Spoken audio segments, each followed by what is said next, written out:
first call is coming from Art, a guy in Pennsylvania. And he says there are advantages to believing in a God outside of organized religion. Art, you are on AXP with Hemant Mah and Johnny P. Tell us what some of those advantages are. Okay, thanks, guys. Can I do a little bit of a lead-in, very brief? If we please list the number of gods and goddesses that have been worshipped, it goes into the hundreds or the thousands. Okay? Historically.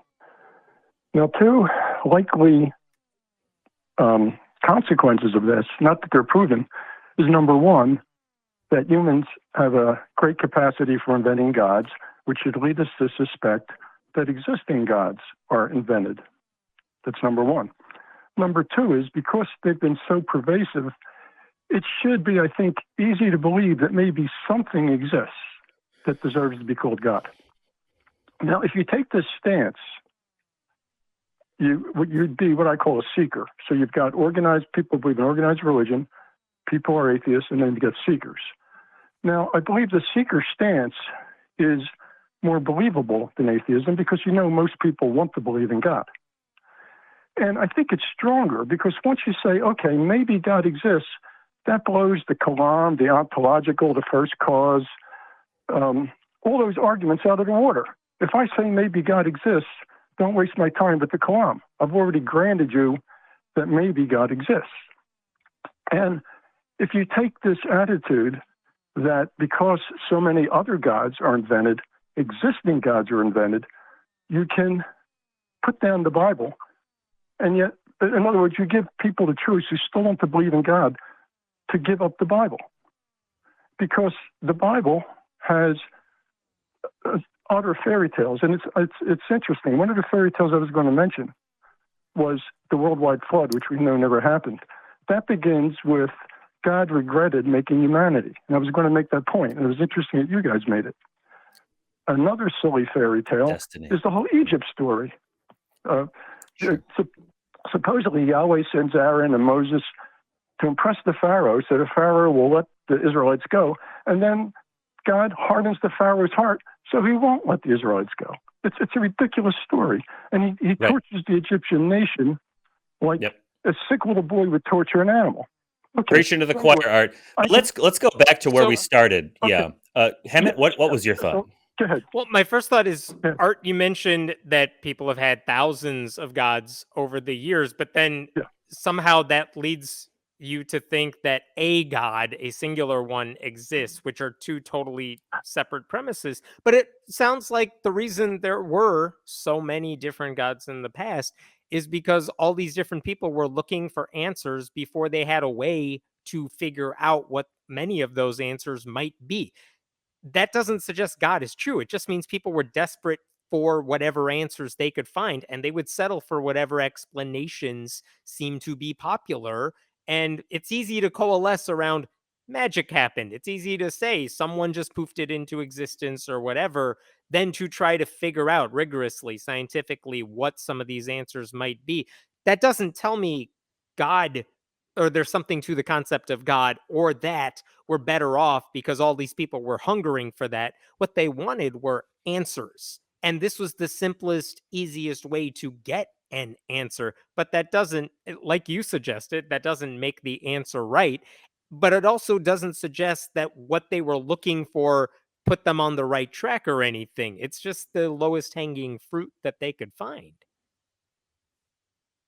Well, first of all, I'm not saying it proves it, but I understand what you said, I think. But what I'm saying is that, for me, makes it easy to believe that something exists. Like why? People wanted to be... Well, okay. Because... Okay. Let me give you an analogy which may or may not satisfy you. People have wanted to be healthy. And at one time it was bloodletting. At one time it was casting out demons. Eventually we got to something that's actually true and works. People want to live forever. Maybe someday we'll be able to do that. So the thing is, because so many people believed in God in the past, in a God, some sort of God, I'm thinking that maybe there's something out there. No, I'm not saying maybe. I'm not saying it's proven, but maybe there's something out there. I'm with you. Yeah. I'm with you. I believe there is something there. The desire for there to be something more powerful, more controlling, with a personal interest in the well-being of humankind, an individual or a being or an entity for whom we can point to for objective morality, for an ultimate source of justice, for a continuation of life. I believe that does exist, but just because I want it to exist doesn't make it so. If that were the case, I don't have to work anymore. I can just want money to fall into my lap. So I agree with you that there's something there, but I think you're skipping ahead. What if this is a silly example, Art, but I want there to be faster than light time travel without time dilation, right? I want that to exist.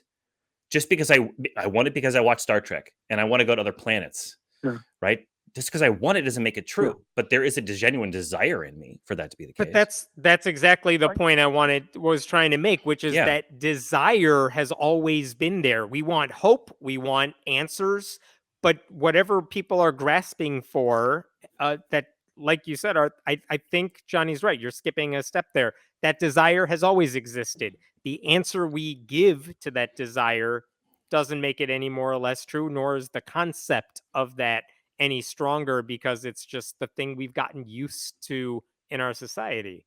Yeah. What do you say to that, Art? Well, let me point out that when I say there's something that deserves to be called God, this could be the Buddhist clear light of the void. This could be Brahman of the Hindus. But no matter how you define it, I'm trying to still figure out why you think that belief in something out there makes more sense than just accepting the idea that all these people didn't have a method to find an answer. They went with what they had available to them, which is mythology. So that's it. I mean, that's the easiest answer they could find, but it doesn't mean that the answers they came up with were any closer to reality. I feel now we're talking past each other. I mean, I understand what you're saying. I think you understand what I'm saying. I guess we just don't agree. Art, try something. Try something. Why don't you try? Why don't you try expressing what we've said in your own words? You're saying that the desire for something doesn't mean that it exists. We can desire to have faster than light travel. We can desire to have $1 million. That doesn't mean we're going to get it. I mean, is that a fair? And you're saying that the cases I've cited of the previous gods doesn't prove that there's a God, that they were just human beings trying to make sense out of their world and doing it very badly and coming up with some invalid concept that has no reference in reality. Well, as far as we know, no valid reference in reality, no good evidence for it. And I think that's fair. Hemant, would you say that's a fair summary? Yeah, that's a fair summry. But then the idea that the concept of a higher power, there's some validity to that. That's where Art, I think that's what you're getting at, and that's what I'm not getting on board with, because I don't know how the fact that everyone's coalescing on this idea that there's one or many beings that have that sort of power. I don't know why that's any more or less true, because so many people have pointed to that easy explanation as their version of the answer. Right. Yeah. Well, the only thing I would say is you use the word validity. I'm not claiming that the idea is valid. I'm claiming I'm claiming that a seeker, so I began with 3 levels. People believe in organized religion, people are atheists, and I think the third one would be the seeker, the person who's open to the idea that God exists in some form, be it uncreated light or whatever. That would be a seeker. They could say, God may exist, but because of all these previous obvious human-created religions, they could believe that religions today are created. And can we just say one more thing? Let's get onto a pragmatic level. I think we all agree how strong the desire is in many people to believe in God. And a lot of people, if you give them the choice of atheism are believing in God and the Bible and Jesus and the flood and the Passover and blah, blah, blah, blah. They can't do the atheist thing, so you have to stay where they are. But if you say, look, other religions are, in other words, any person who's religious, maybe not any person, most people who are religious believe that other religions are human inventions. If you're a Christian, you believe that the Hindus just invented all their gods. If you're, okay, anyway, you get the idea. So a person, I think, could accept, okay, maybe God exists. Maybe my religion is about as valid as all those other religions. And as I say, it's a stronger position in a way because it neutralizes half of the arguments you guys get. Someone comes to you with the Quran, if someone comes to me with the Quran, I could say, forget about it. I already admit that maybe God exists. So what's the point of the Quran? What's the point of the ontological? So in a way, Art, it's stronger. Yes, go ahead. It's stronger. I'll agree. I'll agree with you. Perhaps that it's stronger, but we don't need to stop there. I guess maybe what I'd like to know is your definition of atheism. I'm assuming is an individual who asserts that there are no gods or God. Is that your position on atheism? That's the hard atheist. No, the hard atheist asserts there is. The soft atheist says they just lack belief in a God. Yeah, I lack belief in a God. So I don't need to debunk a lot of these other things. I am, I guess, in your definition, a seeker in the sense that I'm open to the possibility if good evidence was provided to me. I haven't seen anything. And perhaps I'm just a flawed vessel for this information. But But Art, even if you're going back to what you're saying a second ago, that a lot of people believe in some of the stuff, it might blunt the criticism and things like that. Why is that not attributed to just people hoping? I mean, I go back to what I said earlier. They want hope. They want to believe there's something more out there. They want to believe there's more to this life. Those are human desires. I get that. But you seem to be jumping from that desire to something very specific. And I don't get that leap. And if just because it makes the arguments a little easier or the debates a little easier to have, because we've already met at the idea that there's something out there. I don't know why that is a benefit to anybody if the half we agree on is still false or if it's not with evidence or anything like that. Like, who cares if we met them halfway and they have fewer arguments to use against us when the arguments we have are still unproven? Well, I had mentioned a pragmatic aspect, and all right. I live in the United States, and the Christo-fascism, etc. As I say, I think that a lot of people, you've seen the things about 40% of the people would never vote for an atheist or something, etc., etc. So I think a lot of people can't go to atheism or are unable, unwilling, maybe not can't, but unwilling. And so they cling to the Bible and they cling to the religion they've been brought up in. But if you give them a third choice, if you say, look, you can keep the idea of God, but come on now, this flood thing is stupid. The whole Egyptian thing is like, what was God trying to do? We're torturing this poor nation and a whole bunch of other things in the Bible. Maybe they would listen. But if you just say, now look, God doesn't exist. You've got to give up not that you say this, but that really what it boils down to. For someone to be an atheist, they feel like they have to give up. I feel like that's exactly what's happening in many ways, that a lot of people are ditching these specific interpretations of various religions. And a lot of people, they may not jump to atheism, but they are jumping to, all right, I believe there's something out there. I don't necessarily want to define it. If I'm a Christian, it's a non-denominational Christian, not a specific type. That seems to be what's happening anyway. But like, I feel like now we're talking about two different things. Like, strategically, what's the best thing to do? But if you care about truth, what's the best thing to do? If you care about reality, what's the best thing to do? Those are different answers. Depends which, like, am I a political consultant or am I someone who's interested in what's true?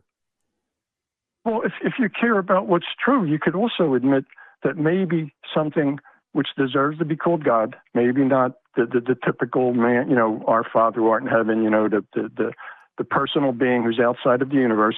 If you don't limit yourself to that, I think it's very easy to think that perhaps there is something, some sort of ultimate reality, some sort of, Art. know You just acknowledged. Go ahead. Art, you acknowledged before. Sorry, is a delay. Yeah, Art, you acknowledged that we're not necessarily. I can't speak for Hemant on this one, but you acknowledge that other than the hard atheists, those who don't hold a belief in God, arguably are impliedly that kind of a person. Sure, there. I guess maybe there potentially could be, possibly, maybe but I don't believe in it until I see evidence for it. I'm not going to grant that such a being exists until I have evidence for it. I can't do it. I'm not going to say it doesn't exist, but I'm not going to be like, well, maybe it's possible, so maybe I should do exactly what you say. Art, are you saying that if people believe in a very specific Christian nationalist type of God, we would all be better off if they just believed in a higher power that didn't have all that stuff attached to it? I mean, sure, if they want to do that on their end, maybe there would be less religion in politics in a way that I find personally to be harmful. But in terms of, are they any closer to being accurate? Are they any closer to having their beliefs align with reality? The answer is no. Art, I think here's my homework for you. All right. I'm not going to go out there arguing for a softer, kindler, vaguer concept of deity. It's just not in me. I don't think it's in Hemant either. Right. But you can, and perhaps we can meet somewhere out there in the world trying to de-radicalize Christian nationalists from multiple perspectives, trying to secularize a world that gives rights to people, equal rights to people, and doesn't give special rights to people who believe in certain weird fairy tales. Okay, but the battle against Christian nationalism isn't have a magic ricocheting silver bullet that has garlic in it too. It's going to come from dialogue and engagement and a robustifying. Please forgive me, I don't know what the right word is. A bolstering of the structures that separate church and state, that sniff out this kind of thinking and these kind of volatile institutions. Okay, so I agree with you. I've compared what you're talking to different scientists who are trying to breed malaria-resistant mosquitoes and releasing them into the wild, where they eat the same food that mosquitoes eat. Malaria mosquitoes. And so they outbreed the malaria mosquitoes, and therefore it makes the environment more less hostile for human life. But I'm not going to go around trying to preach a softer Christianity. I don't think you're suggesting that. I guess I would say that the people who believe in organized religion are like the mosquitoes nowadays, and the malaria-resistant ones might be people who are seekers. I don't know. Anyway, I'll take that homework under advisement, but I might not get it back to you at any time soon. That's fine. There's no due date. Just mail it in when you want to. It's an open book test, so go ahead and get to us. Good talking with you, Art. Thank you so much for calling in. Okay. Well, thank you both. Have a good day. Thanks. Thank you, sir. See ya.